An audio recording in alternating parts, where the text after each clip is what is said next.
Hikaru is your average high schooler with terrible social anxiety and no idea what he wants to do with his life. He wakes up early one morning and after dragging himself out of bed, he heads to the train station and gets on the first train headed to his school, but there's something that has been bothering him for a while now.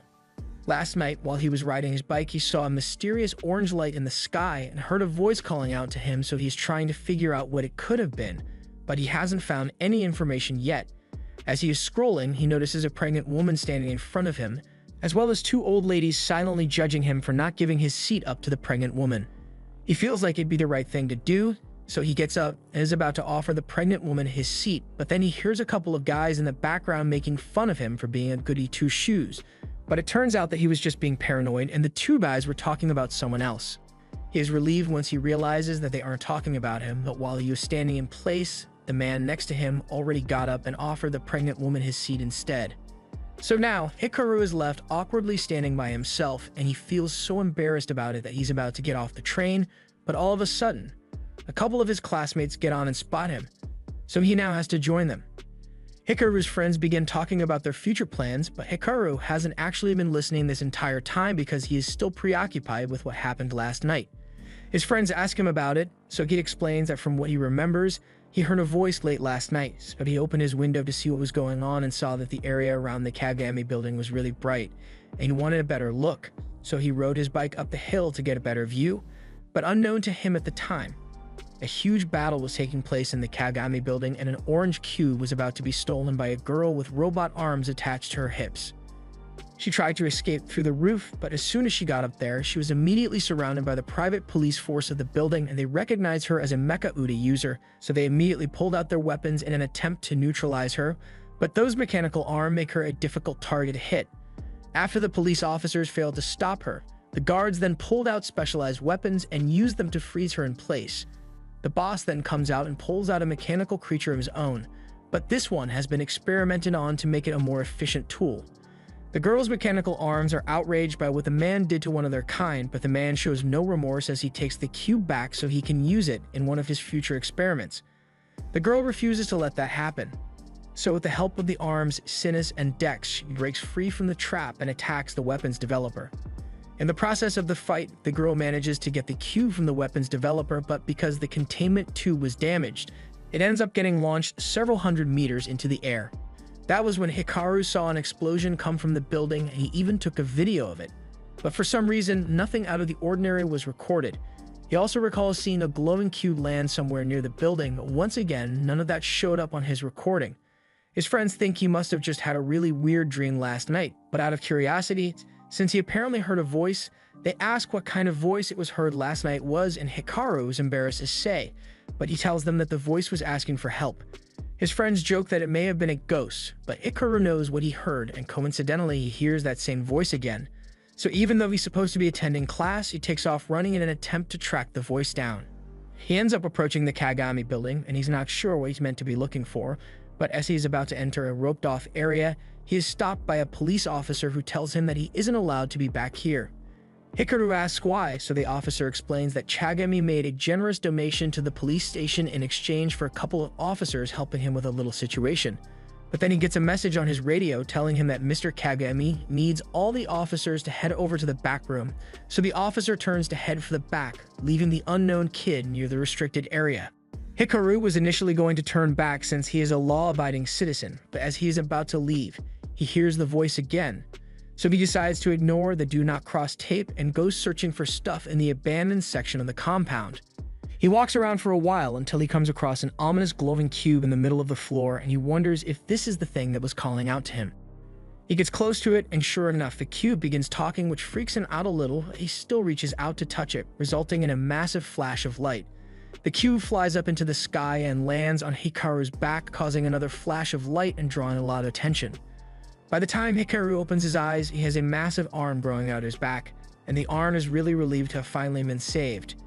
Hikaru is hearing the voice of someone talking to him, but he can't see anyone, so he starts panicking until the arm gets his attention to calm him down. Seeing a metal arm growing out of his back does nothing to calm Hikaru down, but the arm begins to thank him because it is genuinely grateful to have been released from that cube. It tries to tell Hikaru its name, but it then realizes that it can't actually remember what its name is. Hikaru still can't handle the fact that he has an arm on his back, but then he realizes that the arm isn't actually attached to his back, it's just stuck to his jacket. Before he can think of what to do next, a drone shows up to investigate the area, and that leads Hikaru to believe that the robot arm must belong to the Kagami group, and he doesn't want to get in any trouble, so he starts taking off his jacket so he can return it, but the drone engages its buzzsaws and tries to kill him. Hikaru begins running for his life, and he thinks the drone is after him because of the mechanical arm, so when he falls over, he tries to return the arm so he doesn't get attacked anymore, but it turns out that the drone is specifically trying to kill him, so the arm has to step in and defend him. Hikaru is traumatized from the near-death experience, and he has no idea what the murder drone would be targeting him instead of the arm, but the arm tells him that they don't have any time to relax because even more drones are on their way, and the only way he is going to make it out of here alive is if they work together. Meanwhile, at the Kagami headquarters, the president has just been informed that the drones have located the missing trigger arm, but it seems to be in the possession of a random kid. One of the higher-ups asks if the boy is affiliated with the ARMS organization, but according to their background check, he really is just a random kid that happened to find it, so the higher-up orders a 2-kilometer perimeter to be formed so he can't escape, and for all available forces to be focused on capturing the trigger arm. He doesn't really care what happens to the kid, though. At the same time, Hikaru and the arm have evaded detection by the drones, and while Hikaru is grateful to be safe, he still wants an explanation as to what the arm is and why he is being hunted because of it. The arm unfortunately doesn't remember anything, so it can't answer Hikaru's questions, but something it does know is that Hikaru is a kind person for saving it. Normally, the arm wouldn't be able to move at all without Arbitrium, but with Hikaru, it's got buttery smooth joints. Hikaru congratulates it on its freedom, but he's not going to be getting involved anymore and opts to leave the arm behind, along with his jacket. It should be fine since the arm can move on its own, but the arm begs him not to go and tries warning him that it isn't safe out there. The way Hikaru sees it, he is only in danger because of the arm, so distancing himself from it would be the best way to ensure his safety, and he intends to do exactly that. However, he notices that the further he gets, the quieter the arm gets, and as he turns around, he sees that the arm has almost completely lost power. After a bit of testing, he confirms that the arm really does lose power every time he gets too far away, and that means for better or worse, he's stuck with the arm.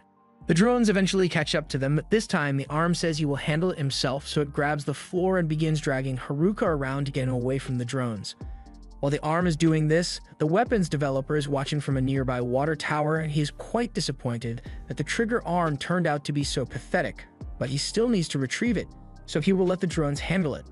More importantly, he receives intel that he's not the only one after the trigger arm, so he's going to have to deal with that girl again. Meanwhile, Aki has just arrived in the area, but her intel provider tells her that she is heading in the wrong direction. He tells her to go south, but she doesn't know which way is south, so he rephrases it and says she should turn right instead. She needs to get to the other side of the building, but going back would take too long, so she finds a little alleyway and intends to go through there instead, although she's going to have to ask her Dex and Sinis to disengage for now so she can fit. On the other side of the wall, Hikaru is running out of steam from being chased for so long, and while the arm's running was definitely faster, it drained a lot of Hikaru's energy, so he can't keep going much longer. All of a sudden, he gets grabbed by Aki and is thrown to the floor while she deals with drones. She then turns to the two, calling the arm Alma and threatening to kill both of them if they move. Dex reminds her that her job is to protect them, not kill them, but before Dex can properly explain things to Hikaru, the weapons developer shows up and he's still holding a grudge against Aki for stealing Alma from him, so he's going to make her pay. While the two are distracted arguing with one another, Hikaru notices an alleyway behind him, so he makes a run for it. Aki notices him shimmying away, but she is too wide to go after him with her mecha Yude, so she's stuck dealing with the weapons developer on this side of the wall. On the other side, Hikaru makes it out and starts running again. He is really starting to regret making the decision to come here. The arm sees how much Hikaru is struggling, so it tells him to stop and leave him behind. Those guys that are chasing them are only after Alma, so if Hikaru leaves him behind, he should be able to escape unharmed. Even if Alma is right, Hikaru knows Alma can't move without him, so he is hesitant to abandon him. Aki has just defeated the weapons developer and she's caught up to them, so she once again threatens to hurt them if they don't comply with her demands. Alma tells her to wait and says he will listen to her demands as long as she lets Hikaru go, but Hikaru says he's not going anywhere. He may regret the decision, but he is choosing to stick by Alma's side, and since he looks like he's going to resist, Aki prepares to beat him into submission. Hikaru isn't confident in his ability to win, but Alma assures him that together they can take Aki down. He just needs to step forward and let him handle the rest. Hikaru doesn't know how this is going to end, but he decides to trust Alma and charges straight towards Aki. Aki was prepared to defend herself at first, but when Alma kept into the air and transformed, it knocked the wind straight out of her lungs, leaving her gasping for air on the ground. Hikaru and Alma take the opportunity to flee, and a few hours later, when the coast is clear, they come out of hiding and run away. Meanwhile, Aki returns to base and reports her failure to capture Alma. She couldn't have predicted that the kid would be capable of utilizing Alma's power, but even if he got away for now, there's no doubt that Kagami's group will track him down soon enough, so they have to act quickly and find him first. The next day, Hikaru ends up taking Alma to school with him since he has nowhere to keep him, but he's trying to keep a low profile so those people who are after him won't be able to find him. However, as he gets to his class, he is horrified to discover that Aki is transferring into his class and she doesn't look happy. While Hikaru tries to ignore Aki's death glare, there's someone else with their eyes set on him as two agents are watching him from a nearby building. Tus and Wanner work for the Kagami group and were assigned to recover the trigger arm by any means necessary, and that includes murder, although Tus doesn't like the idea of killing a kid. After class, Hikaru sneaks into the bathroom to get away from Aki, and he never could have imagined she would come after him in school, although it didn't seem like she wanted to fight this time. Hikaru figures she just doesn't want to cause a scene within the school, but be that as it may, if she isn't going to fight them in school, Alma thinks they should try talking to her. Yesterday, things were so hectic that they had no choice but to fight Aki, but now that he thinks about it, she was trying to be somewhat friendly at first, although Hikaru doesn't remember it that way. Still, it's not like there are many people he can talk to about Alma, so it's either he goes with Aki or he goes to the police. He asks Alma what he thinks they should do, but Alma wasn't really paying attention because he was having too much fun messing with the toilet paper. However, Aki was listening in from the other stall, and she tells him that going to the police is a bad idea because they'll immediately hand him over to Kagami. She climbs into Hikaru's stall and tells him she is here to be his bodyguard, but Hikaru is too flustered by the fact that she's so close to him in the boys' restroom, so he runs out and Aki chases after him. A little while later, Hikaru has lost Aki and is having lunch with his friends, but with how Aki has been chasing after him lately, they are starting to think he might be in a relationship with her or something. Hikaru denies it, but it's hard for him to sound convincing, especially since Aki arrives on the roof looking for him a second later. Hikaru's friends call Aki over to tell her Hikaru is here, but all of a sudden, Hikaru actually isn't there anymore. He somehow managed to climb up and out of sight in that split second, but Alma doesn't understand why he is being so evasive when they already decided to try and talk to her. Just then, one of Hikaru's other classmates arrives on the roof as well, and she has been looking for Aki all over. She introduces herself as Meru and tells Aki it's nice to finally meet her, but Aki doesn't look pleased to meet her. Meru chalks Aki's cold look to nervousness since she is a new student here, so she offers her a welcome gift in the form of a tray of cookies. Hikaru thinks Aki is going to flip out, but on the contrary, Aki seems entranced by all the cookies, so she grabs a fistful and shoves it in her mouth. Meru is a little surprised with how fast Aki ate the cookies, but she's glad her gift was well received, so she asks Aki if the two of them can be friends, and Aki says she doesn't mind. Aki seems a lot more normal than Hikaru first thought she would be, but that still doesn't mean he wants to talk to her, so he decides to put on some noise-canceling headphones and go to sleep so he doesn't have to deal with her till the end of the day. Meanwhile, as Aki is still eating the cookies, Meru asks about her relationship with Hikaru, but Aki had totally forgotten that she was supposed to be looking for him. Wanting to be helpful, Meru tells her she has an idea to get Aki alone with Hikaru, so later that day, while Hikaru is trying to get out of school without being noticed, Meru goes up to him and delivers a handwritten letter from Aki. Hikaru can already tell what this is going to be about, and just as he suspected, Aki is trying to get him to meet her. Meru ends up dragging Hikaru out to an abandoned section of the school, and she won't let him leave because she believes Aki wants to confess her love for him. Hikaru has no choice, so he walks into the class where Aki is waiting for him and yells at her for dragging Meru into this. Aki denies getting Meru involved because this whole operation was Meru's idea, but even if that's the case, Aki has still been following him around all day, so he wants to know what her business is with him. Aki explains that she is a member of an organization called ARMS, and she has been tasked with watching over Alma and being his bodyguard. Alma thinks this is good news since that means Aki is going to be protecting them, but Aki clarifies and says her only job is to protect Alma, so she isn't concerned with what happens to Hikaru. Although since Alma is linked to him, there's not much she can do to separate them. As part of her mission, she needs to bring both of them back to HQ. Of course, they won't harm Hikaru if he cooperates with them, and Alma thinks this is terrific news, but Hikaru still doesn't feel so confident about going with Aki, since he still isn't sure she can be trusted. Alma understands Hikaru's concerns, but Aki seems to know something about him, and Alma still wants to know what and who he is. Hikaru feels bad for Alma, so he decides to agree to go with Aki, even if he doesn't trust her. But before he does, he wants to know why Alma loses power whenever he leaves his side. After what she just witnessed, Aki's brain stops braining because it shouldn't be possible for a Mecha U to fuse to a jacket, and there's no information about something like this.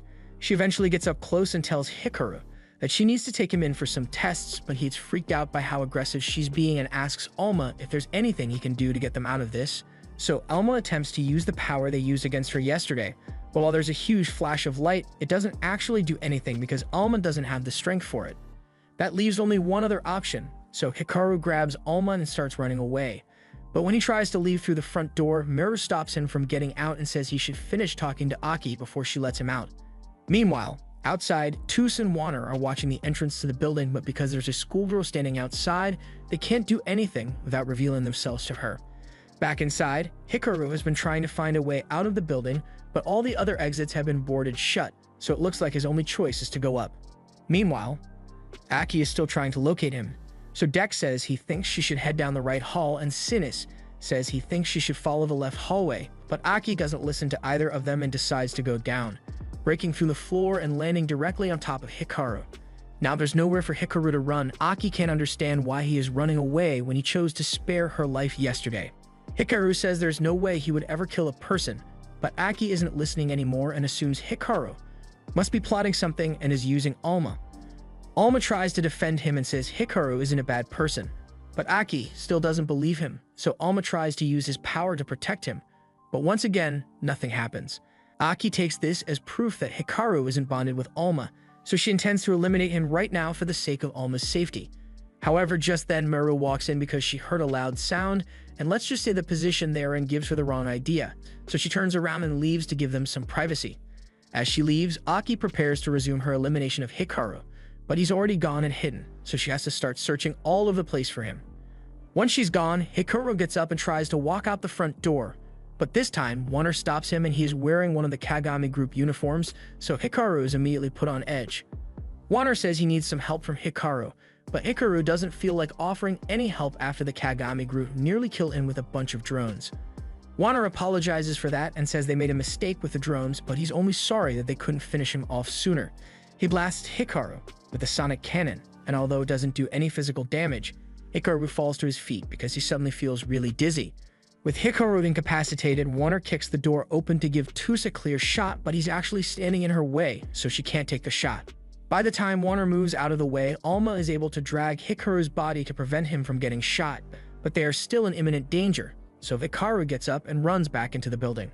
Toos yells at Wanner for messing up her shot, but she needs to get this over with, so she begins firing through the walls in hopes of hitting Hikaru, and he is seriously worried she might kill him, but Alma has something else he is concerned about. Even though Wanner is using a Mecha Yud, Alma doesn't sense any consciousness from it, and just then, Wanner hits Hikaru with another sonic wave. Hikaru collapses at the end of the hallway, and Toos takes the shot at the last second. Hikaru is saved by Aki. Wanner fires another sonic wave and Aki tries to block it, but just like it did with Hikaru, she suddenly gets dizzy and falls to the ground. Wanner is having the time of his life right now because he enjoys making people suffer, but Aki refuses to be taken down because she still needs to protect Alma, so she gets back up and asks Hikaru to run away while he has the chance.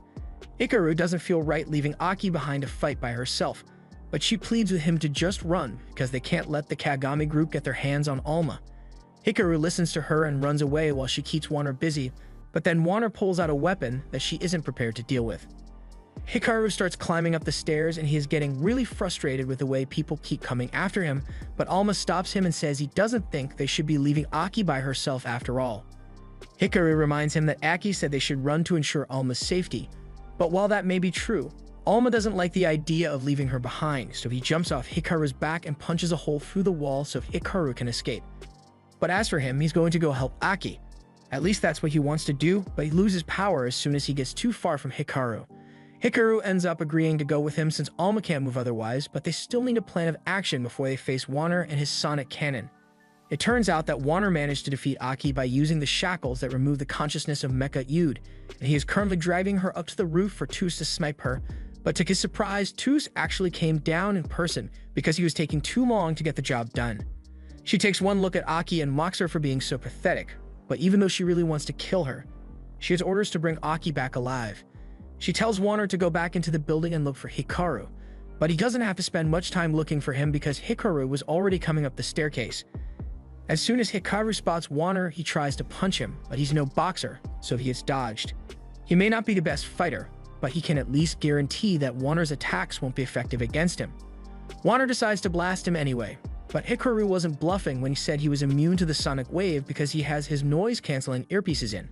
He just intended to buy enough time for Aki to make a comeback, but when he looks over at her, he realizes that she has been captured. That kind of messes up his plan, but he comes up with an even better plan and chucks Alma over at Aki to get the shackles off her Mecha Yud. Unfortunately, Alma starts losing power once he gets far away from Hikaru, so Hikaru has to run to get closer, and somehow, Toos, who is meant to be a sniper, misses this easy shot. Alma and Hikaru manage to get Aki free, and the second she can move again, she grabs Toos and uses her as a human shield to charge at Wanner. Wanner doesn't want to use his blast on Toos, but she orders him to shoot for the sake of the mission, and he does as she instructed, but all it managed to do is knock Toos out, and immediately after, Aki proceeds to knock the daylights out of Wanner. Due to all the damage that was done to the building during their fight, it's about to collapse, and just before it does, Toos regains consciousness and flies away, leaving Wanner to get buried along with the others. Aki and Hikaru turn out alright, but her boss from ARMS soon shows up, and he's not pleased with the amount of destruction she caused to accomplish her mission. They take him back to their headquarters, and once Hikaru finally wakes up, he is introduced to the leader of the ARMS group, Algis, and his Mecha Yud, Fist.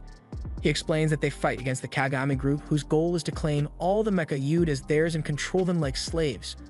Alma doesn't recall anything about them, but apparently Fist is his brother, and they need his help to win this war. Alma doesn't think twice about offering his help, and he convinces Hikaru to do the same, but Aki and Algis tell him that they only actually need Alma for this, so he doesn't really have to be here. While he was asleep, they ran some tests on him to measure the levels of Arbitrium in his body. Arbitrium is an energy that is produced by the human mind, and it is needed as fuel by all Mecha Yud, but when Hikaru's Arbitrium levels are put on a graph, this is what his levels look like, and this is what the average Mecha Yud user has. If it wasn't already clear, Hikaru is pretty much a failure when it comes to wielding Mecha Yud, and there's no sugarcoating it. Algis agrees that Hikaru may have been the one to awaken Alma, but he is also the reason Alma is fused to a jacket, and he can't even use Alma's power on top of that. They have no choice but to leave Alma in his care for now, but Algis wants to make it clear that he is not allowed to act on his own under any circumstances because he is not capable of handling himself.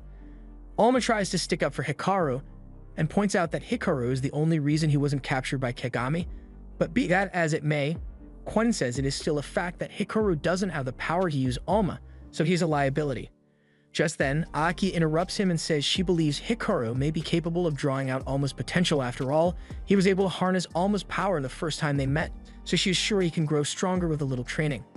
So far, this training has involved Alma doing push-ups on the school roof, and while Hikaru is glad Aki offered to train him, he isn't sure how effective this really is because Alma is the only one moving while Hikaru is just sitting here.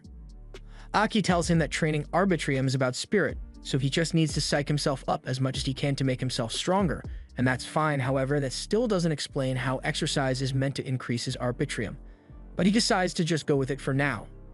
A few moments later, Aki receives a phone call from ARMS that they tell her that she needs to return to HQ, so she cuts Hikaru and Alma's training short and takes them back with her. There have been a lot of recent incidents where Mecha Yud were being ripped away from their wielders, and this guy is the third victim this week. Algis believes this might be the work of a new Kagami agent, so his top priority is to retrieve the stolen Mecha Yud as quickly as possible before it's too late.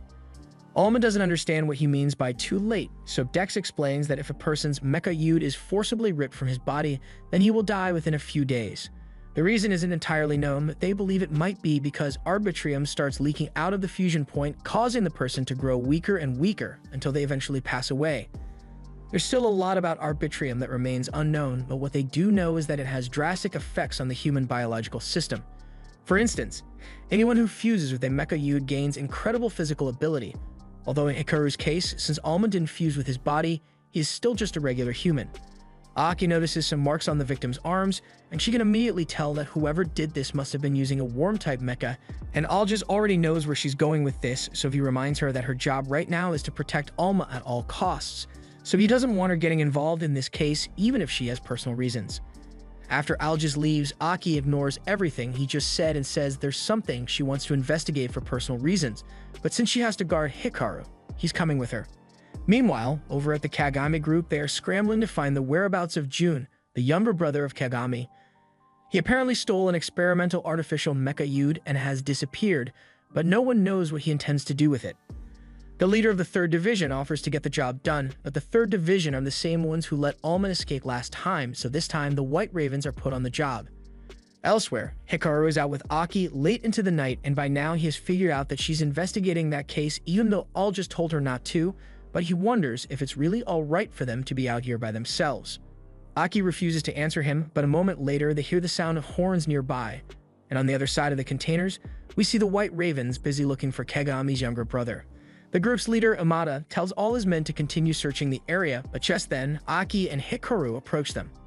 Hikaru really doesn't think it's a good idea to interact with people from the Kagami group, but Aki tells him everything will be fine as long as he stays by her side and keeps Alma hidden. She asks Amada if he knows anything about a worm-type Mecha Yude wielder, and at first they think she's just a regular girl, but the second she mentions Mecha Yude, Amada and his group turn hostile because they can't let the general public find out about the mechas. They rush in to capture her and Aki is left with no choice but to fight them, so she calls Sinus and Dex out to help.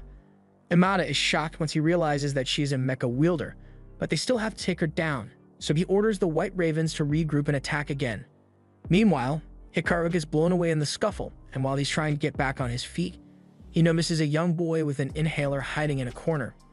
He tells the boy that it's dangerous to be here and asks if he is alright, but the boy doesn't answer and starts running away. Hikaru doesn't know much about the kid, but he's worried about him, so he decides to follow him, leaving Aki to deal with the White Ravens. Amada sees this happen, so his mecha Joe transforms into a bike and he rides off to chase after the kid. At the same time, a few White Raven members have caught up to the kid and Hikaru, so Hikaru gets in front of the kid to protect him. The White Raven guys are totally ready to beat Hikaru up if it means getting to the kid, but before Hikaru actually gets hit, Alma comes out and blocks the strike. Just then, they notice Amada and his Mecha Yude bike heading straight for them, but when Hikaru turns around and tells the kid to run, he realizes the kid is already gone. Amada's original target may have escaped, but now that he has spotted Alma, he changes plans and targets him instead. Alma realizes he and Hikaru are being targeted, so he turns around and tries to drag Hikaru to safety. However, in terms of speed, there's no way Alma could ever beat a motorcycle, so Amada catches up to him and grabs Alma. He's really proud of himself for being able to capture the trigger arm, but all of a sudden, Aki appears out of nowhere and knocks Amada off his bike. She then begins questioning Amada and Joe about a worm-type Mecha Yude wielder, and they don't want to be crushed by a container, so they are willing to comply, but they really don't know anything about a worm-type wielder, so Aki drops the container and lets them go. She's disappointed that she couldn't find any leads, but that aside, she's also pissed at Hikaru for running off on his own. He tries to explain that he saw a kid being chased, so he wanted to help, but Aki refuses to listen to his excuses. He nearly got Alma captured with his careless behavior, and as much as she wants to believe in him right now, he is still utterly powerless, so she tells him he can't do anything on his own. While this is going on, the kid from before is watching from the rooftops, and it seems like he has an interest in Alma as well, so he's going to wait for the perfect time to strike. Back on the ground, Hikaru is equally pissed at Aki, because she is the one who brought him here against his wishes in the first place, so if anyone's to blame for this, it's her. She couldn't even be bothered to tell him what she's doing here, so why would he trust her enough to blindly follow her orders? In fact, he has no reason to listen to her anymore, so he says he's just going to go home. Sinus and Dex ask Aki if it's really alright for them to let Hikaru go on his own, but she's mad at him right now, so she says she doesn't care what happens to him. As Hikaru is walking away, Alma tries to convince him to go apologize to Aki for what he said because she's the one protecting them, but he refuses to do so. Jun thinks this is great since if Hikaru is arguing with his bodyguard, it makes it a whole lot easier to steal Alma from him. However, before he could go after Alma, he gets cut off by Aki, who still feels obligated to keep them safe no matter what. Jun had hoped he wouldn't have to deal with her, but since he has no choice now, he brings out his mecha and Aki is enraged because it's a worm type. She thinks Jun is the guy she has been looking for. However, after they clash for the first time, Dex can tell that he's not the one Aki is after, but that brief moment of distraction buys June enough time to surround her, and this is probably bad news for her. Meanwhile, Hikaru is out thinking about his argument with Aki when he suddenly gets a call from her. Alma tells him to apologize for yelling now that he's got the chance, but when he checks his phone, he sees a picture of Aki knocked out cold on the ground. June then calls using her phone and tells Hikaru that he has stripped Aki of her Mecha Yude, and without them, she'll be dead in a matter of hours. So if Hikaru wants to save her, he's going to have to meet him at this location. The first thing Hikaru does is call Aljaz to inform him of what happened to Aki, but while Aljaz is worried about her, he can't have Hikaru go to face June because that's exactly what he wants. For now, he says he will assign some agents to track him down, but for now, he tells Hikaru and Alma not to try anything funny and to stay where they are. Hikaru is getting sick of people telling him that he is too weak to do anything, and he's starting to believe they may be right, but Alma assures him that he is capable of doing great things when he puts his mind to it. Hikaru denies it since every heroic act he has performed so far has been because of Alma's influence, so if he were still on his own, he would have remained a coward. He acknowledges that he is truly powerless on his own. Right now, he's not on his own, so he asks Alma to lend him some strength for what he's about to do. Hikaru and Alma head over to the abandoned warehouse June marked on the map, and as they enter, June greets them with a smile. Alma asks why he is doing this, so June explains that he wants the strongest Mecha Yude. Sinus and Dex are nice and all, but compared to what he's after, they are worthless pieces of junk. What he wants is the trigger arm because it is said that whoever fuses with the trigger arm will gain the strongest body, and he wants that for himself.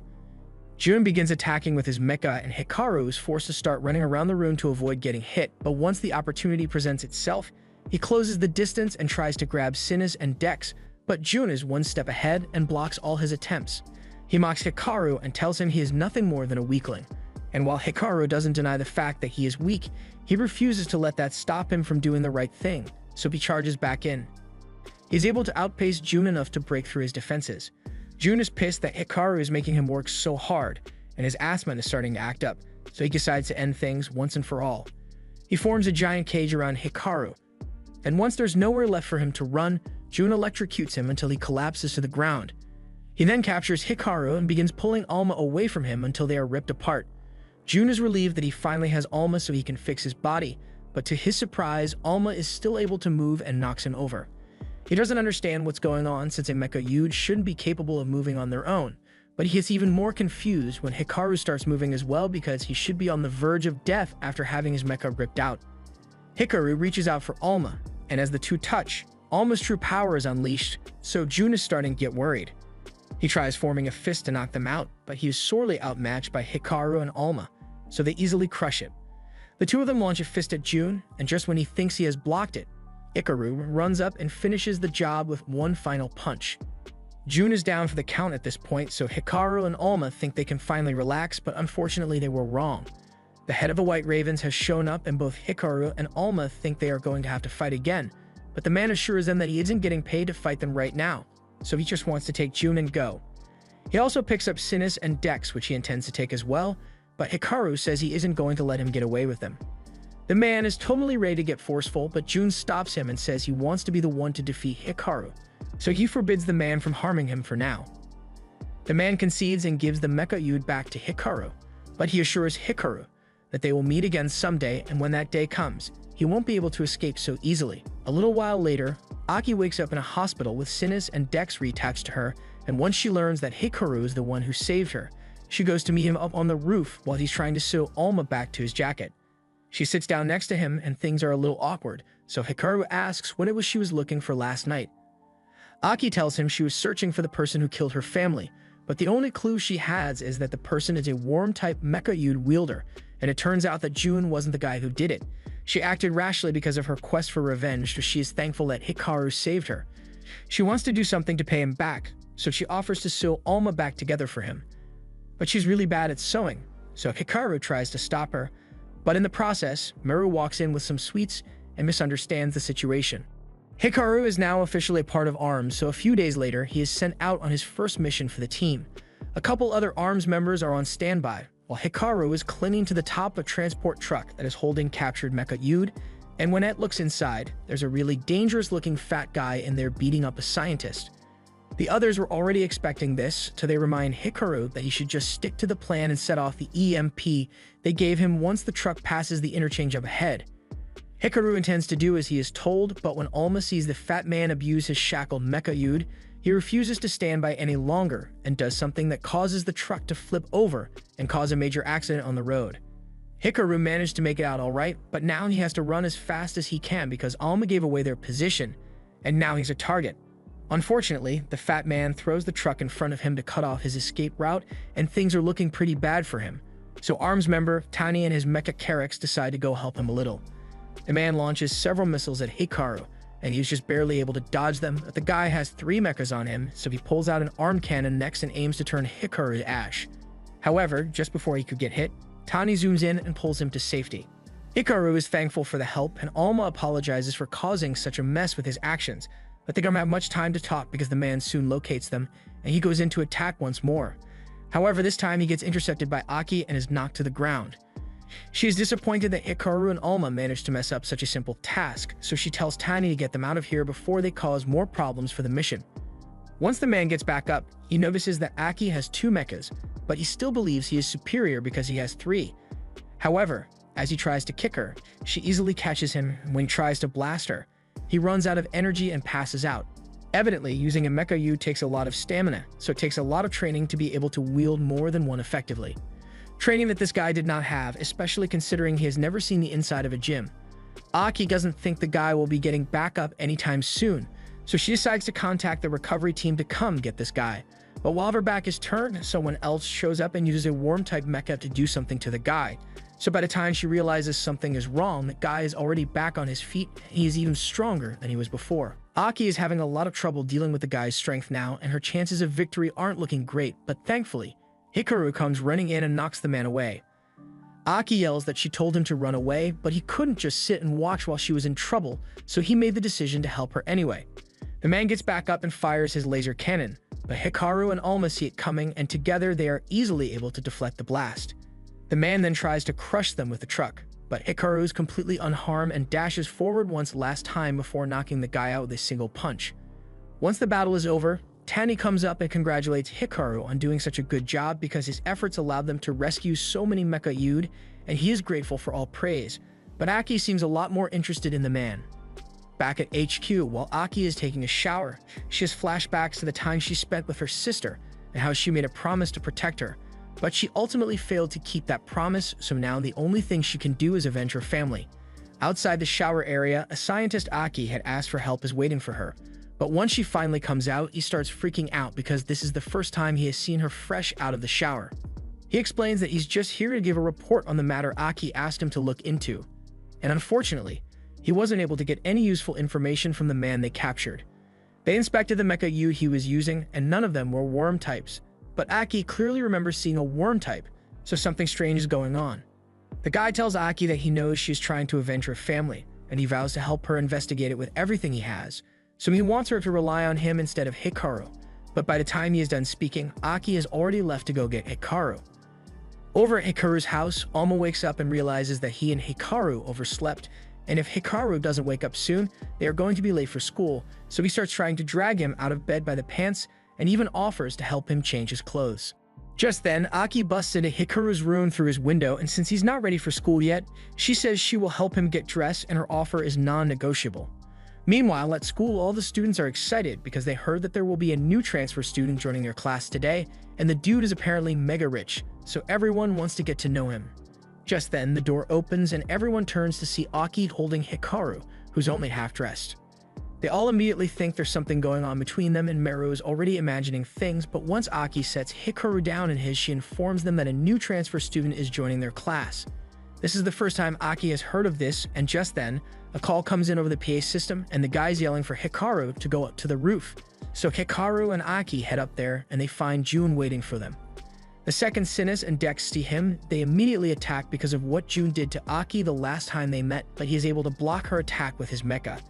He is getting annoyed because she's interrupting him, so he prepares to take her down, but before he actually does anything, he gets a message from Todo, the head of the White Ravens, and he was very clear when he told June that the only reason he was allowed to attend school was because he promised not to use his mecha in school, yet he's already breaking that promise. June tries to argue that Aki is the one who attacked him first, but Todo refuses to make an exception, so June is forced to withdraw his mecha and surrender. Aki is totally ready to knock him out, but Hikaru tells her to stop since it's clear that Jun doesn't want to fight anymore, so she decides to let him go for now. Jun still swears that he will claim the trigger arm for himself eventually, but that's a job for another day because the reason he came to this school is actually Hikaru. The scientist that made his mecha told him that it will take time for it to adapt to his body, so until he's able to fully control it, he decided to spend his time watching Hikaru so he can figure out what secret makes him capable of using Alma like he does. And once he has learned Hikaru's secret, he will crush him and steal the trigger arm.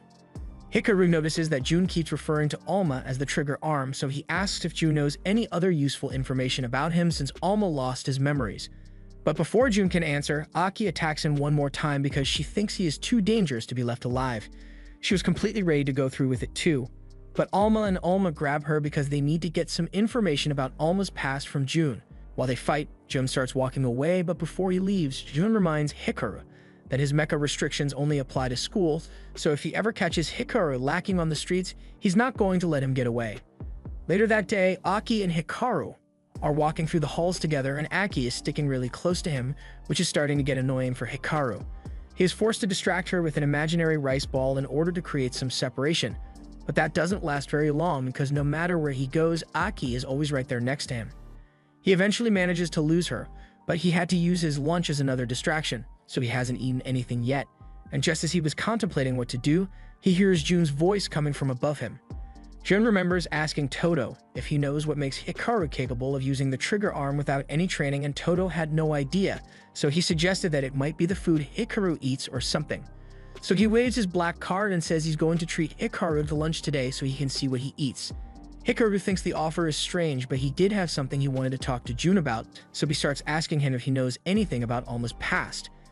But before Jun can answer, Hikaru gets his legs swept out by Aki, who refuses to let Jun get close to Hikaru, but she would happily accept Jun's offer of a free lunch though, and she already has a meal in mind. A little bit later, while Hikaru is sitting in the bathroom to get some alone time, he tells Alma that he doesn't know what to do about Aki because she won't let him get close to Jun at all. Jun definitely knows something about Alma's past too, but Aki doesn't seem to care, and at this rate, Hikaru may never get the chance to ask Jun about Alma. But just then, he comes up with an idea that might get him close to Jun. Today is the sports tournament, so while they are out on the field, Hikaru thinks he might be able to talk to him. But when the time finally comes, Jun is nowhere to be found. Just then, Hikaru gets hit in the face with a ball, and Jun, who has been watching him from a tree this entire time, can't believe Hikaru's reaction time is so slow even though he has the strongest mecha. Jun then senses something coming his way, so he dodges and another ball bounces off the tree, somehow ricocheting onto Hikaru's head and knocking him out cold this time. The ball was thrown by Aki, but she had meant to hit Jun, so she apologizes to Hikaru for knocking him out. Since Hikaru is unconscious, Miru takes the opportunity to play out one of her fantasies, so she ties him up in a ribbon and sets up a fight between Aki and Jun to see who gets to have Hikaru. Aki is down for a fight since she is still holding a grudge against Jun for what he did to her, and Jun is always ready for violence. But since Meru is here, he and Aki agree to a plain fistfight. Meru is loving all the drama, but Alma pleads with Hikaru to find a way to talk Aki out of it since he still needs to talk to Jun. Hikaru thinks for a second, and the only thing that might be able to convince Aki is food, so he stands up and yells that if Aki agrees to give him a few minutes alone with Jun, that he will pay for her to go to a buffet. That sounds really tempting to her, so she ultimately agrees and drags Meru off to give Jun and Hikaru some privacy. Once the two of them are alone, Jun asks what Hikaru wanted to talk about, so Hikaru and Alma begin asking him if he knows anything about Alma's past since the Kagami group seems really invested in capturing him. Alma explains that he lost all his memories, so anything Jun can enlighten him on would be much appreciated. Jun can't believe the trigger arm actually got amnesia, but he tells Alma that there are a bunch of records about him in the Kagami group archives. After all, Alma used to belong to the Kagami group in the first place, and Jun shows them a photo as proof. The photo is one of Alma and Yakumo Kagami, the founder of the Kagami group and the one who made this city what it is today. This is a total shock to Hikaru and Alma, but Jun can't offer much of an explanation since this photo was taken decades ago. As Jun leaves, Aki watches from the bridge while Meru is tied up next to her, but then she receives a call from the scientist from earlier because he found the lead on the worm-type Mecha Yude users she's been looking for. A little while later, Hikaru and Alma head to the city library to do some research on Yakumo Kagami, but Alma can't understand why the people here all seem to love the Kagami group so much when they have been doing terrible things to Mecha Yude. Hikaru agrees that their recent actions have been heinous, but from the perspective of the people, the Kagami group has done a lot to improve the city, so of course they would be loved. Hikaru and Alma soon come across a portrait of Yakumo Kagami, and Alma breaks down in robo-tears, because he can tell that this person is meant to be important to him, but he doesn't remember a thing about them. Elsewhere in the city, Tammy has just been captured by the worm-type mecha user, and Aki is the first to arrive on the scene, but before she could do anything to help him, the mecha had already ripped Carex out of Tanny's body. It then tosses Tanny to Aki, but as for Carex, it squeezes him until he shatters into pieces. Aki, Sinus, and Dex are all enraged and attack the worm user, but it gets out of the way before they could strike it, and once it's a good distance away, it launches something into the Darai's hole in Tanny's body and turns him into some sort of puppet to fight Aki. The worm user then tries to escape, and while Aki wants to make sure Tanny is alright, she also desperately wants to capture the worm user, so she knocks Tanny out and rips off the worm control device. Hikaru receives a call about Tanny's current condition, so he rushes over to check on him and finds him unconscious in the alleyway. Tanny gets brought back to HQ, and thanks to Hikaru's quick action, Tanny should be able to survive, but as for Carex, there's no saving him. Mecha Yude are mechanical life forms, but they still die the same way humans do, and nothing can change that. They originally came from a different dimension in search of Ordella, the father of all Mecha Yude, and thanks to some helpful humans they were able to find it, but during an experiment to awaken it, an accident occurred, and as a result, Alma was forced to use up all this power to seal it away, which is likely the cause of his memory loss.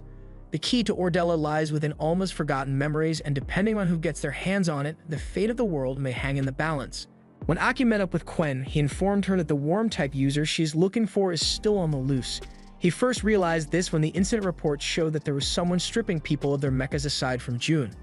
This has been going on for months, so Aki angrily grabs him by the collar and asks why he didn't tell her about this sooner. But in his defense, he didn't know about this either until now. The only reason he found out about it is because he hacked into the ARMS database to help Aki, so Aki lets him go. But if this information has been in the ARMS database for months, that means Algis knew about it all along and decided not to tell her. Quen tells her that Algis was probably investigating the incidents personally because he has been keeping track of it for 8 years now. Just then, an alarm goes off, which means the worm-type user is active again, so Aki wastes no time and rushes out to confront her sworn enemy. Eventually, she finds the worm user in an empty parking garage, and she is ready to get revenge for her dead parents and sister.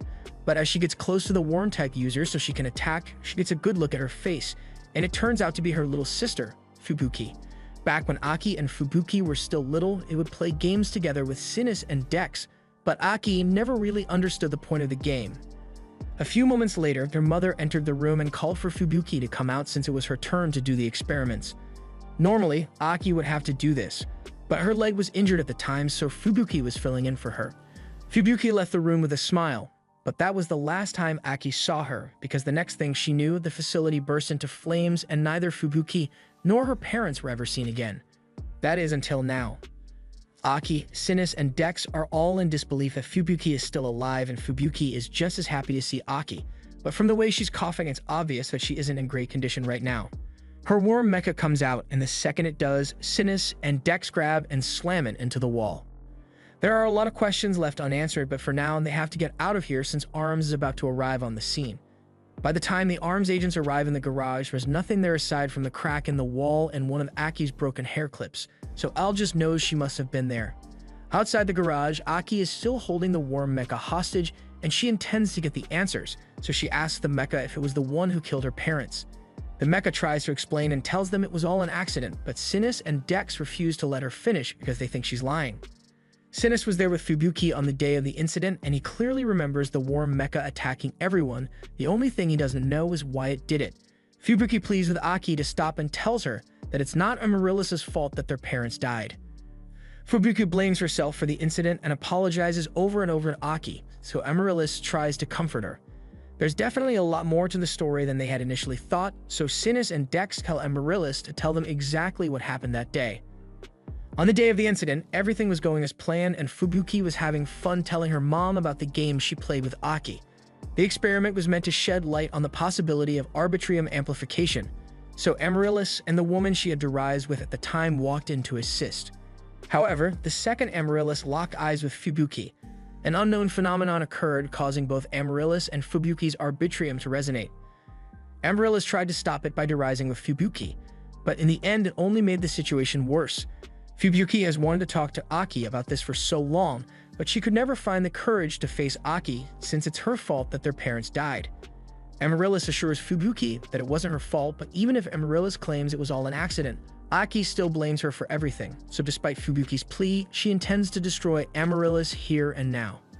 However, due to all the stress, Fubuki ends up fainting, and this is something Amaryllis had been worried about. Aki thinks they should get Fubuki to a hospital, but Amaryllis tells her there's no point in doing that because after the incident, Fubuki was left with a condition that prevents her from producing her own arbitrium, and apparently, no doctor or arms scientist will be able to help her. So far, they've been managing her symptoms, but at this rate, Fubuki won't last much longer.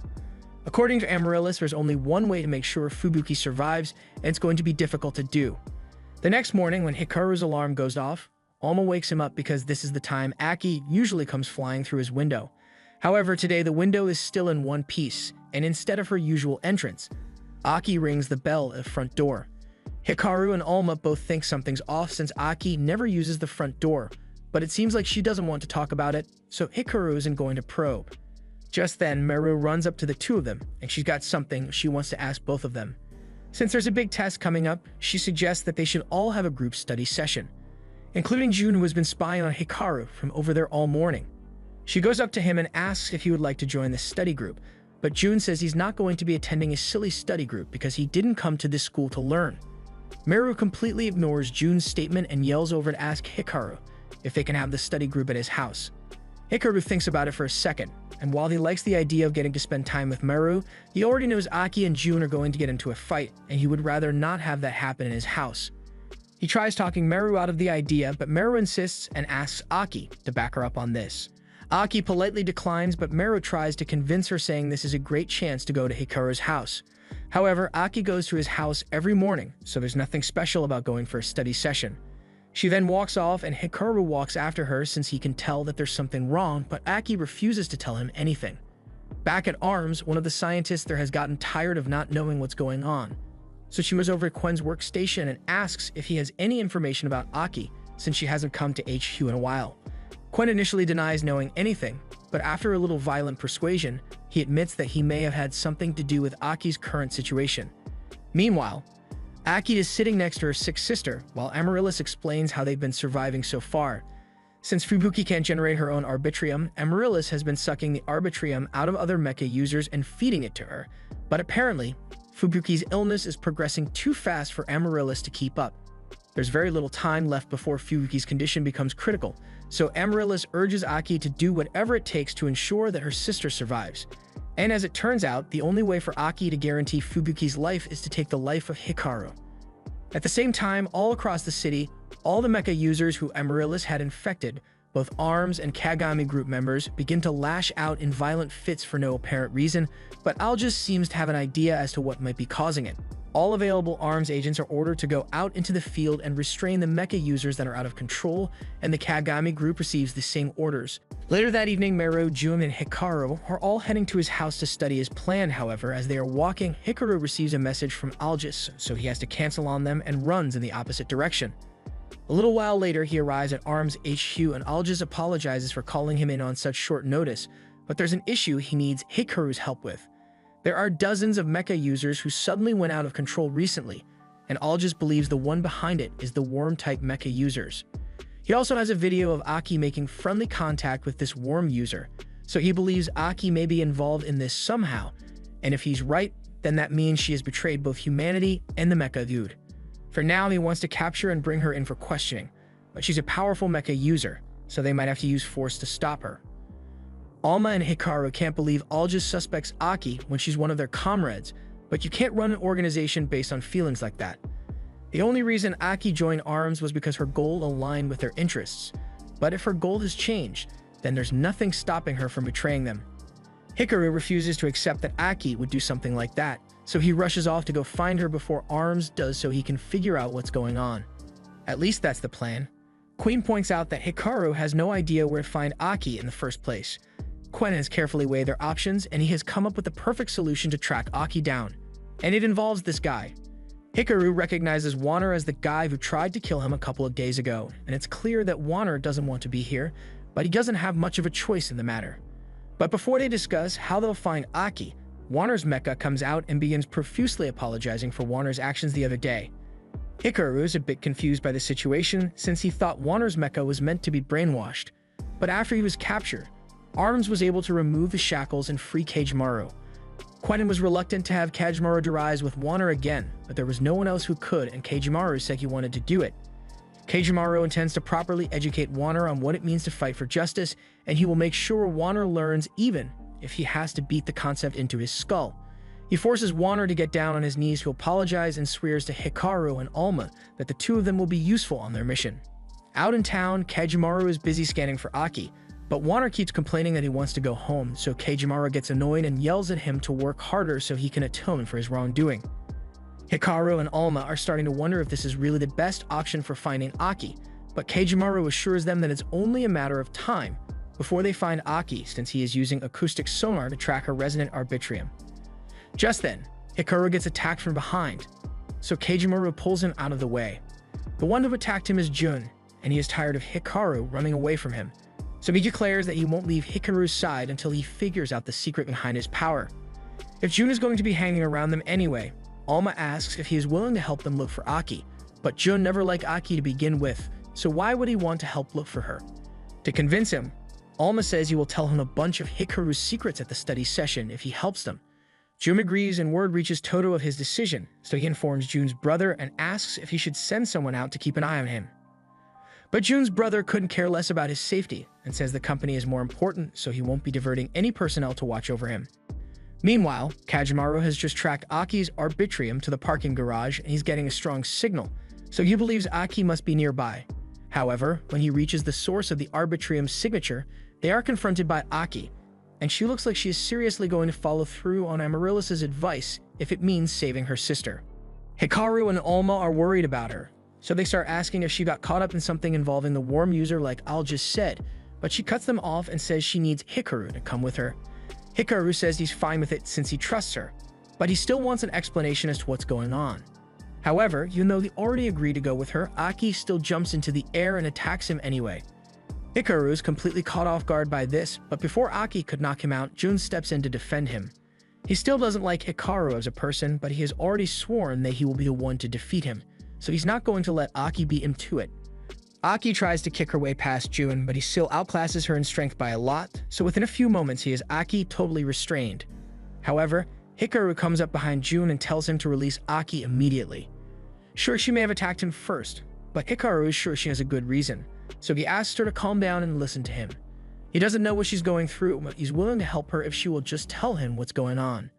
Aki seems hesitant to say anything, so Sinus and Dex tell Hikaru that Aki's sister is still alive, but she is sick from a lack of arbitrium, and she needs a huge amount of arbitrium to survive, so Aki has been trying to find a way to save her.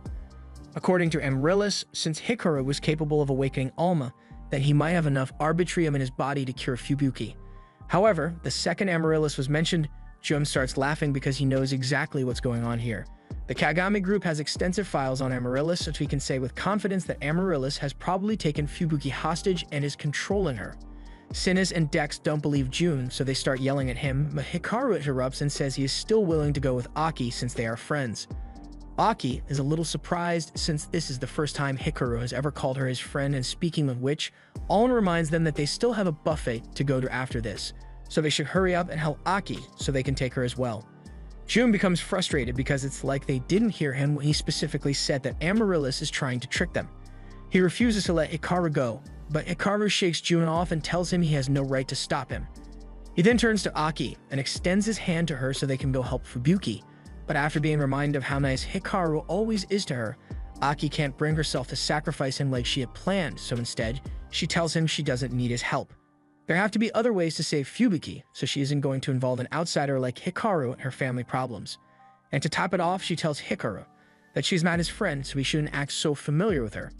She then heads off to return to Fubuki, and Hikaru is confused, but Jun just thinks Aki is dumb for not realizing that Amaryllis is evil. Meanwhile, the two scientists are working hard to find any information related to Aki, and they soon come across some files on Amaryllis on a Kagami group database. The files say Amaryllis went out of control one day and caused the deaths of all people involved in the experiment, including Fubuki. They believe Amaryllis must be behind all of this, but they can't figure out why Amaryllis would become active now when so much time has passed. They don't have many clues, but they believe they can find something if they analyze the lip movement from the day Aki met the worm user. Meanwhile, Aki returns to Fubuki and Amaryllis, but since Hikaru isn't with her as planned, Amaryllis asks her what's going on. Aki tells her that Hikaru won't be coming, and Amaryllis is shocked because she can't believe Aki is backing out of the arrangement at a time like this. Aki tries to explain that she doesn't want to involve outsiders in their family matters, so she thinks they should find a solution by themselves. However, Fubuki begins accusing her of caring about Haruka more than she cares about her own sister. If Aki really loved her, then she should have no problem sacrificing Hikaru for her. But since she's not willing to do that, Fubuki asks her if she's going to abandon and let her die like last time. You might as well call the fire department with all this gaslighting, but Aki is still too blinded by sisterly love to realize that something is off about Fubuki's behavior, so she offers to take Hikaru's place and act as Fubuki's arbitrium battery. At the same time, Alma is trying to convince Hikaru that he should go after Aki, but he doesn't think he has the right to get involved in her affairs. She clearly said she didn't need his help, and her need for revenge is something he could never relate to, so he doesn't want to get in her way. All this while, Jun has been standing aside and minding his own business since he doesn't really care what happens to Aki. But when he hears Hikaru say he doesn't want to get in Aki's way, it reminds him of a time he felt the same way about his brother, and all of a sudden, he becomes really invested in making Hikaru go after Aki. He grabs him by the collar and tells him to quit feeling sorry for himself and make a decision already. Does he want to let Aki go, or does he want to stay by her side? And when given this ultimatum, Hikaru admits that he still wants to save Aki, so he's encouraged to do so. He may technically be an outsider in Aki's situation, but Alma tells him that what's important is the way he feels, and Hikaru is the kind of person who can't ignore others in trouble.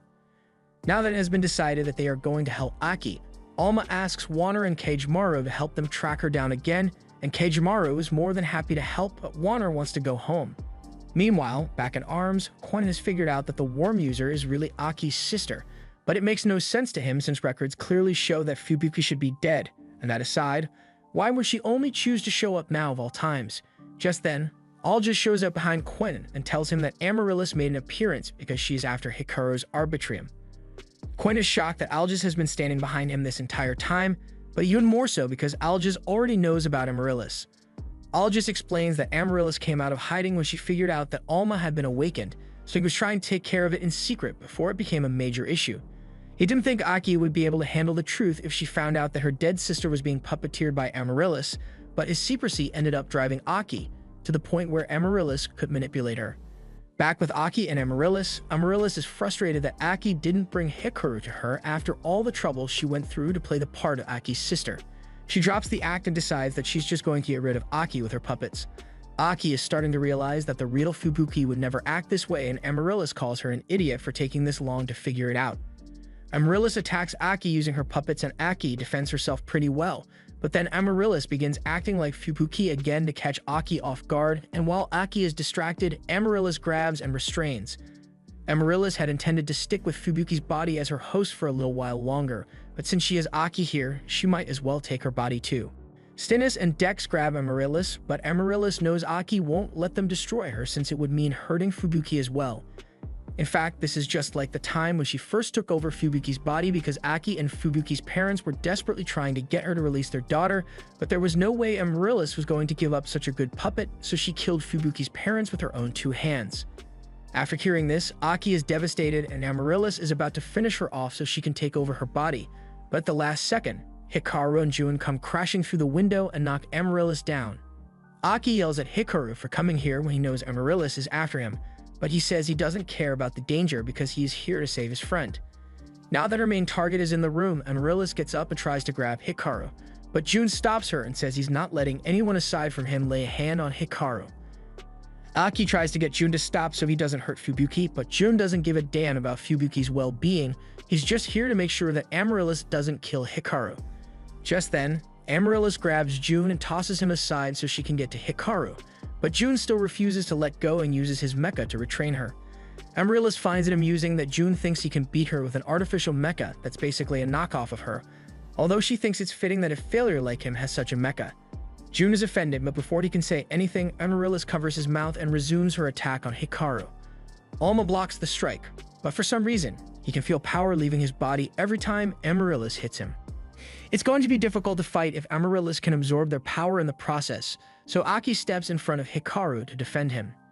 Amaryllis asks her if she still thinks she's fit to act as Hikaru's bodyguard after everything she's done, but Aki isn't protecting Hikaru because she's his bodyguard right now. She protects him because she cares about him. That's all well and good, but the fact of the matter is that as long as Amaryllis has Fubuki's body, Aki won't be able to hurt her without the risk of killing her sister, and that makes her pretty much useless in this fight. Aki gets captured, so Hikaru is left to fend for himself, and he is holding his ground pretty well, but then Amaryllis starts using Aki as a human shield. This keeps Hikaru distracted long enough for Amaryllis to stab him with one of her tentacles, and once she's inside him, she begins sucking him dry of as much Arbitrium as she can. Just as she suspected, Hikaru has the same incredible Arbitrium from 100 years ago, and as she says this, Alma feels like something significant happened 100 years ago. After seeing the confused look Alma has, Amaryllis realizes that the rumors about him losing his memories must have been true, and for some reason that pisses her off, so she stabs Hikaru some more. Since Amaryllis has finally gotten her hands on Hikaru's Arbitrium, she doesn't really need Aki anymore, so she plans to get rid of her by strangling her to death. But as Aki pleads for help, Hikaru's body responds and begins overflowing with Arbitrium. Amaryllis is overjoyed by this, since this is more Arbitrium than she has ever had, but then Hikaru and Alma keep charging the Arbitrium, so it starts overloading her systems.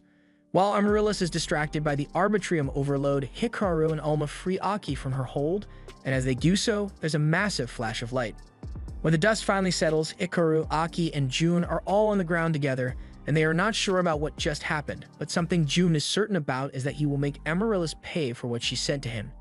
He gets up and grabs Amaryllis with his mecha and begins trying to rip her out of Fubuki's body, and while Amaryllis tried to stop him, Jun is motivated by pure spite, so he finds the strength to overpower her and separate Amaryllis from Fubuki.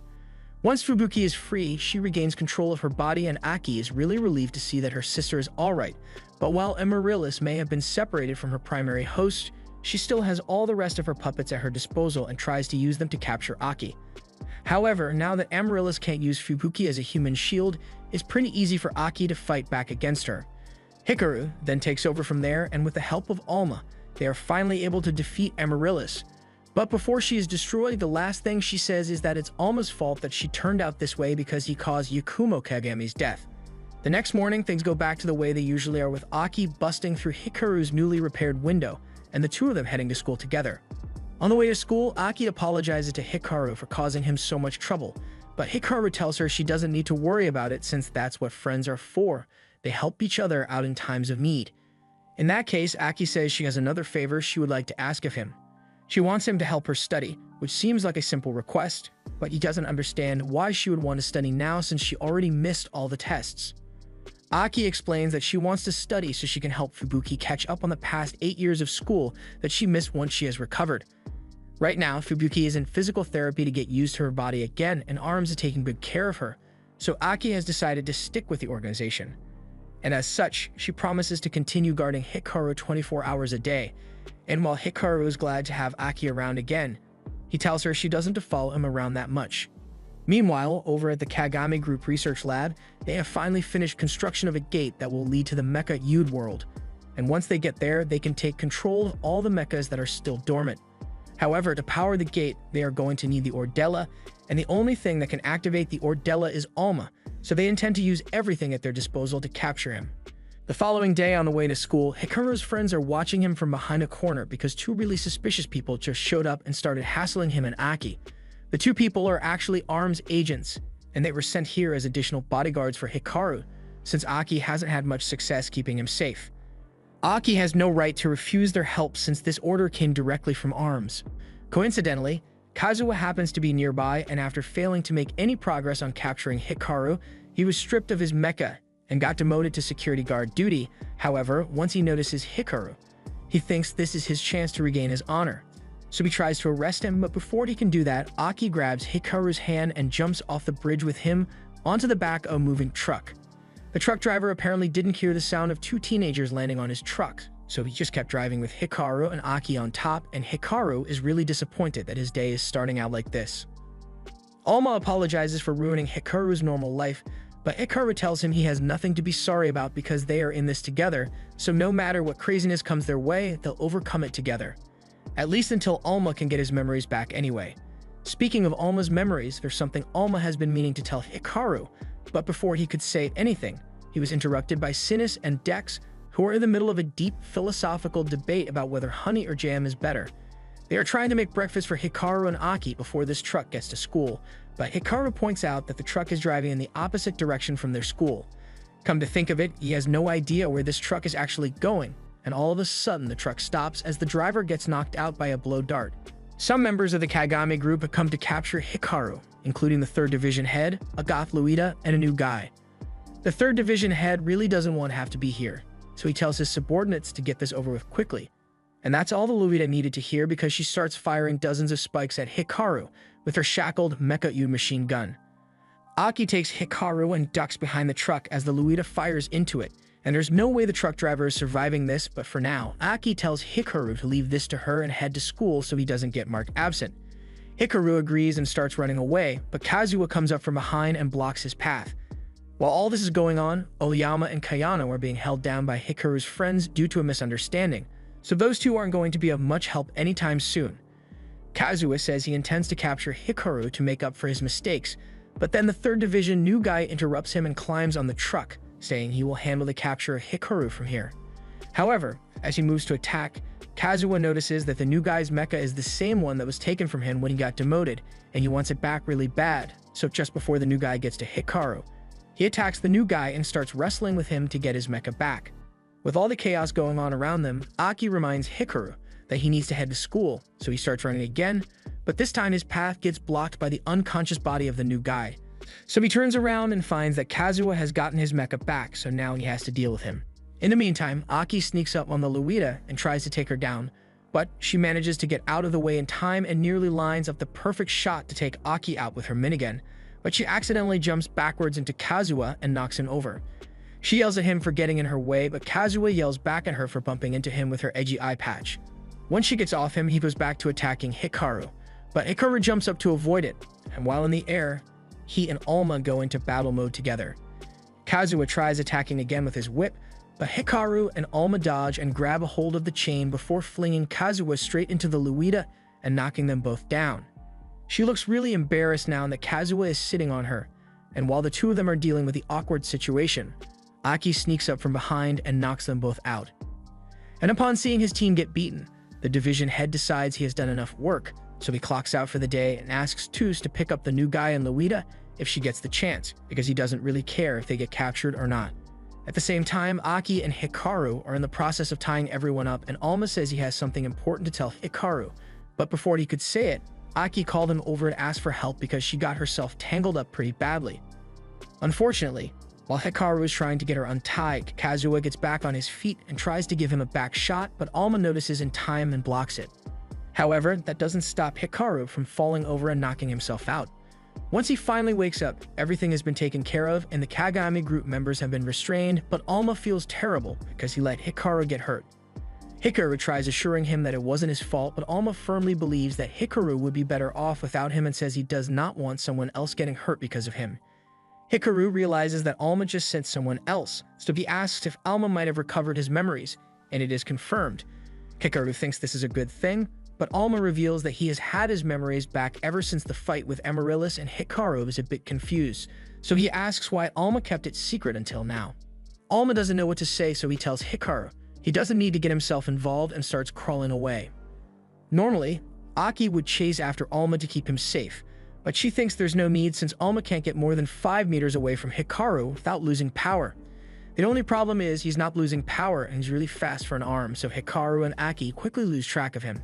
Back at arms, Aljus informs Hikaru that Alma must have regained his memories after coming in contact with Amaryllis, and as for how he can move on his own, Fist informs everyone that Alma used to have a special ability to produce his own Arbitrium, and that ability has likely returned now that he has his memories back. This is the first time anyone here has heard of this, so they ask why they weren't debriefed about such an important thing, but Fist has a good reason for keeping it secret since they had worried that discussing Alma's traumatic memories prematurely might have caused him to become inactive again.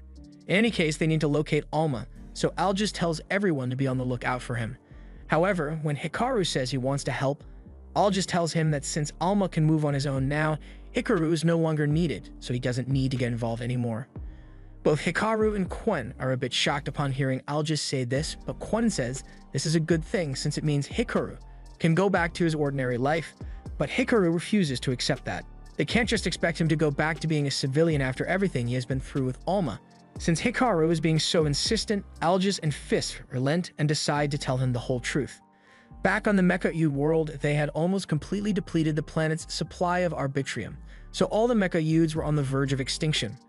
Alma, Fisk, and another companion all set out together in an attempt to find the legendary Ordello, which could restore their home world, but along the way they all became inactive due to a lack of energy.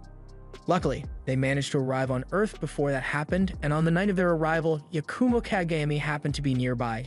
So as he noticed a bright light coming from his family's mines, he went down to investigate, and that's when he came across Alma.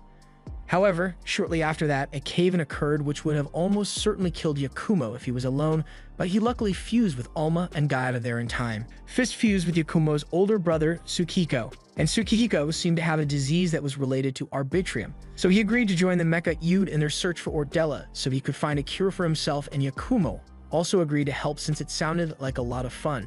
They all began searching for Ordella together, and after finally finding it, they began their research in an attempt to activate it. Several more days passed after that, and eventually, the time has come for all their research to bear fruit, but Yakumo felt uneasy about this whole plan since everything was going way too smoothly. Tsukihiko understood Yakumo's worries, but he assured him that all the test values they received were within their expectations, so nothing could possibly go wrong. The next day, while they were in the middle of the process of awakening Ordella, something went horribly wrong. Tsukihiko had done all the tests necessary to awaken Ordella, but he never stopped to consider what would happen once Ordella was awakened, because it was powerful, but not very friendly. It instantly knocks Tsukihiko and Fisk out and injures Yakumo, so Alma was the only one left unharmed, and he was really worried because he had no idea what to do against something as powerful as that. But Yakumo wasn't going to let a little fatal head wound get in the way of helping a friend, so he calms Alma down and tells him they'll get through this together. They go into battle mode, and he may have said they could deal with it, but Ordella is really tough, so getting close to it isn't going to be easy. They are going to have to get creative if they want to get within striking distance, so Yakumo strikes the ground and sends chunks of rock flying everywhere to distract Ordella. And while I was dealing with the rocks, Yakumo and Alma closed in on it from above before landing a punch that finally resealed Ordella. They may have succeeded, but Yakumo's not looking too good, and in fact, he straight up dies a few moments later. Due to the trauma of losing his dear friend, Alma became inactive and never woke up again until he met Hikaru. But now that he remembers his past, he can't let Hikaru end up dead because of him, so he's trying to get as far away from him as possible. However, as Alma is crawling into an alley, he ends up running into Jun, and the second Jun sees that Alma is on his own, he grabs him and tries to fuse. But it just doesn't working no matter how hard he tries. Jun accepts that maybe he's just not good enough to fuse with Alma yet, and he's fine with that for now. But he notices that Alma is looking all sad and stuff, so he asks him what happened. At the same time, Hikaru is standing at the edge of a bridge and he looks really sad as well when all of a sudden he receives a call from Jun. But when he answers the phone, he hears Alma's voice. Alma begins talking about the first day he met Hikaru, and how despite not knowing who or what Alma was, Hikaru still chose to help him. Alma knows Hikaru is an extremely kind person, but he can't allow himself to take advantage of Hikaru's kindness any longer. He is capable of moving on his own now, so he wants Hikaru to go back to the way things were before they met and enjoy his normal life. Hikaru doesn't understand why Alma is saying all this, so he tries to talk some sense into him, but Alma has already made his decision and hangs up. He plans to stick with Jun for a while, but the second Jun walks out of the alleyway, Todo shows up and he doesn't look like he's here for a friendly chat. Back on the bridge, Hikaru is still contemplating the meaning of his life when Aki shows up to ask if he found Alma yet. Hikaru tells her that there is no point in searching for Alma anymore because Alma doesn't need him, but he gets cut off by Aki as she punches him in the face. She apologizes for hitting him so hard since she was trying to hold back, but she can't bear to listen to him say that. Alma is only acting this way because he is haunted by his past, and Aki knows what it feels like to be overcome with guilt from the past, so also knows that Alma needs someone by his side right now. And even if Hikaru thinks Alma doesn't need him, Aki still does, so she wants him to help her bring Alma back. Hikaru realizes she's right, so he agrees to go look for Alma, but all of a sudden, Aki receives a call from ARMS HQ, because they just received word that Alma has been captured by the Kagami group, and they are about to use him to unseal Ordella. Jun thinks Toto is here to take him back home, but he doesn't want to go, so he grabs Alma and tries to use him as a baseball bat, but Toto easily catches him and slaps a shackle on Alma to keep him contained. He is actually here on orders from Jun's older brother, so he apologizes, but he's going to have to take both of them back to Kagami HQ and throws them in the back of a truck. Aki and Hikaru are currently looking for Alma, but since Hikaru's running speed is way too slow, she's carrying him on her shoulders to save time. However, they still have no idea where to find Alma, so Quen calls Aki and tells her he found someone to help them search. A couple of seconds later, Kajimaru comes crashing down on the roof and boldly declares that he is here to assist Aki in the search, but Wano really just wants to go home because he's sick of hearing Kajimaru's voice. Even Hikaru doesn't like listening to Kajimaru, mostly because he's always yelling and it's so loud that the Kagami group scouts on the ground nearly hear them. Aki tries to call Quen back to ask if they can get someone else to come, but she can't get a hold of him for some reason. On Quen's end, he has lost access to all external signals, and shortly after he realizes this, Kayano runs in to inform him that there's a citywide jamming signal that's messing with their communications, so if they want to find Alma, they are going to have to go out on the field in person. They don't have any information on who's behind this, but Algis already knows this must have something to do with the Kagami group, so he is going to have to get involved personally. At the same time, Toto has just arrived in the Kagami Ordella research lab with Alma and Jun in tow, and the Division 3 director is really happy to see this because it means they can finally move on to the next one on the plan. He praises Jun for finding and capturing Alma, but as one of his assistants takes Alma to the holding chamber, he realizes that Jun has been gagged for some reason. He asks what this is about, but Toto just tells him they were just having a bit of fun, and the director doesn't want to pry into Jun's kinks, so he just thanks him for the good work and invites him to have a front row seat to the most important event of the century. Jun has no idea what he's looking at, so the director tells him that this thing is the Ordella Gate, and it is meant to be a portal to the world of the Mecha Yud. Once they manage to awaken Ordella, they'll use its power to invade the Mecha Yud world and enslave them all for the benefit of the Kagami group. Jun is in utter disbelief at what he's hearing because he never could have imagined that his brother would put all this effort into a plan that's so stupid. Just then, Jun's older brother, Naohito, shows up, and he looks like he's irritated to have Jun's ugly face ruin his moment, but they've already gotten everything ready, so he doesn't bother kicking him out and orders everyone to begin awakening Ordella. As the Ordella sequence is commenced, Alma regains his consciousness, but he starts panicking when he sees Ordella before him. He figures out that the scientists are trying to use him to break the seal on Ordella, and he tries to talk them out of it because Ordella is too dangerous to be unleashed. But the director is sure that with all the technological advancements they've made over the years, that he can fully control Ordella's power. And once he has Ordella under his control, he will be able to open the gate to the Mecha Yud world. He's even willing to let Alma see some of his old friends there, but he's still going to shackle every single one of those Mecha Yud. Alma would love to see his home world once more, but there's just one problem with that, and that's the fact that Ordella isn't a portal. Alma doesn't know how to explain it exactly, but he is sure that Ordella isn't what the director thinks it is, so he pleads with him to stop this before it's too late. The director doesn't believe a word of what Alma just said and thinks he is just trying to buy time by bluffing, so he starts the activation sequence. As Ordella starts to awaken, the containment field they had intended to use to control it begins to fail, so Jun is worried that this thing might break loose soon. The scientists who are supposed to be keeping this thing in check report that Ordella's Arbitrium levels keep rising, so they won't be able to hold it much longer. Shortly after, Ordella begins to lash out and destroy things, but when Jun asks Naohito to put a stop to this because it's too dangerous, Naohito just laughs and says this is exactly what he wanted to happen. The entire lab begins to fall apart as Ordella's power continues to grow, and the permeating icicles are so large that Hikaru and Aki can see it all the way from the street. They know this means something terrible has happened, but before Aki can decide on the next step to take, Hikaru has already run off to try and save Alma. Back in the lab, the director is still in shock that his perfect plan completely failed, but it's too dangerous for him to be here any longer, so his assistants urge him to evacuate with them. Meanwhile, Naohito is up in the control room, and he couldn't care less about his own because all that matters here is his goal. Before things got out of control, Toto took Jun to a safe place to make sure he doesn't get hurt, and once he wakes up, Jun begins demanding to know what's going on. Toto is fine with telling him the secret, but he's going to need Jun to be ready to take action once he knows the truth. Meanwhile, up on the roof, the director is about to get in his helicopter and flee the scene with Alma, so he does get hurt. But before he can do so, Hikaru yells for him to let Alma go. The director recognizes Hikaru as the one who used to have Alma, so he orders his people to capture him, and that's when Hikaru realizes that it may have been a bad idea to come here by himself. Aki is trying her hardest to locate him, but without her here, he's pretty much powerless, so the director tells everyone to ignore him and get on the helicopter, but all of a sudden, Kwon shows up to support Hikaru. Hikaru is thankful for the assistance and asks Kwon to keep these guys busy while he goes to look for Aki. But Kwon is just as useless as Hikaru when it comes to fight, so he has no idea how he is meant to keep them busy. Fort begins firing her machine gun at him, and by some miracle of probability, Kwon doesn't get hit even once, but he stands absolutely no chance against a mecha user in a fight, so he's going to have to think of something quick if he doesn't want to die.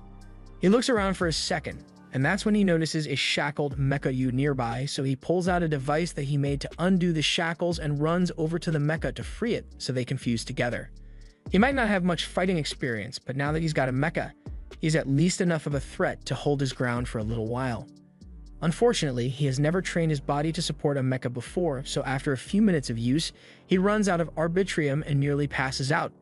It looks like he's back to running for his life again, so he apologizes for not being able to do more to help his team, but Aki tells him he did great because he bought more than enough time for her to get back with Hikaru and Warner.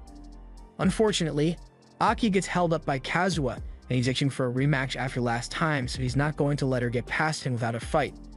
He's gone through a process to integrate his mecha deep into his body, and he believes that with this, he should be able to outclass Aki in every way.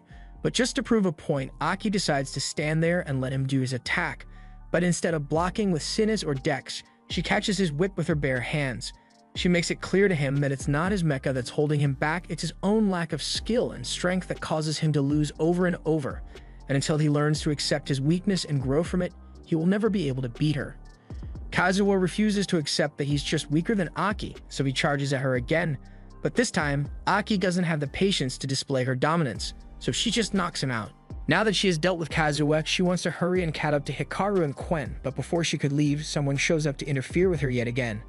The guy is called Namba, and he says he just wants to talk for a little bit, but Aki was never in the mood for a discussion, so she immediately tries to knock him out as well. However, it looks like Namba's nonchalance isn't for nothing because he effortlessly evades Aki and tells her he really doesn't want to fight. He's just here to do his job, otherwise his salary is going to get cut and he can't afford to lose his job because it'd ruin his retirement plan. He begs Aki to just turn around and go home so he doesn't have to be up a kid, but Aki refuses to withdraw, so Namba is forced to engage in combat against her. Aki begins darting across the room and attempts to confuse Namba, but when she goes in for the finishing blow, Nambu easily blocks her attack with his mecha and says that little kids like her shouldn't be running around with powerful mechas like that. He admits that she's got some skill, but it's time for him to hurt her a little so she learns not to mess with adults. He then pulls out his sword mecha and begins clashing with Aki, and to her credit, she's doing pretty well against him considering how much experience he has. Meanwhile, Hikaru and Warner crash land in front of Tus, and the director sees that he's starting to lose control of the situation, so he doesn't want to waste any more time and gets on his helicopter to fly away. However, just as he is about to take off, his helicopter is stopped by one of the former Division 3 members, Threg, and he's literally holding it with his bare hands. Kwon is glad backup arrives, but he doesn't understand why Threg is helping them, so Kayano explains that Threg has a crush on her, so he's just trying to get on her good side. While he keeps the helicopter from taking off, Kayano says she will handle Tus, so Hikaru and Warner are free to board the helicopter and take Alma back. Hikaru is ready to do it, but they forget that Fort was still a problem, so she starts firing at everyone from the helicopter until she accidentally hits some precariously placed barrels of oil, causing a massive explosion. The force from the explosion sends Hikaru and Warner flying straight into Fort and the director, so everyone gets knocked unconscious as a result. Namba and Aki hear the explosion from the other side of the building, and Namba figures he has done enough for a work report, so he doesn't want to stick around and tells Aki he's going to leave now, so she doesn't have to worry about him anymore. Meanwhile, on the helicopter, Hikaru is the first one to regain consciousness, but shortly after, the director wakes up as well, and he is furious that a bunch of kids are standing in his way, so he's going to take care of Hikaru personally and picks up Fort's gun to do it. Wano is still out cold, so he can't help in this situation, and without a mecha, there's no way Hikaru can stand up to that gunfire. Luckily, Kajimaru is still conscious, so Hikaru comes up with a good but risky plan to get past the director. He steps out into the line of fire to draw the director's attention, and while he's focused on Hikaru, Kajimaru sneaks up from behind and starts clawing at his face. This buys Hikaru enough time to slip by and get to Alma, and even though Alma is still unconscious, Hikaru is able to tie him to his arm and knock the director out with one punch. Alma wakes up a little while later and finds Hikaru badly injured, so he starts freaking out and blaming himself for this whole mess and tells Hikaru that he didn't need to come to save him because this doesn't involve him anymore. It's Alma's fault that Ordella was awakened, so it's his duty to stop it on his own so no one gets hurt like last time. Yakumo mentioned that he thought something was wrong, but Alma was too eager to achieve his goal, so he ignored it, and it ended up killing Yakumo. He doesn't want that to happen to Hikaru, so he wants to handle this by himself. Hikaru understands that Alma feels burdened by Yakumo's death, and he sympathizes with him, but they still got a city to save, so he gets up and says they need to hurry if they are going to stop Ordella. Alma tries to stop Hikaru, but Hikaru tells him that even if Alma doesn't want to join him, he's still going to go fight Ordella, although they will probably die a painful death if he fights on his own. Alma eventually concedes and agrees to go with Hikaru, and Hikaru is sure everything will work out if the two of them are together. This was the end of episode 8. Subscribe to not miss the next part.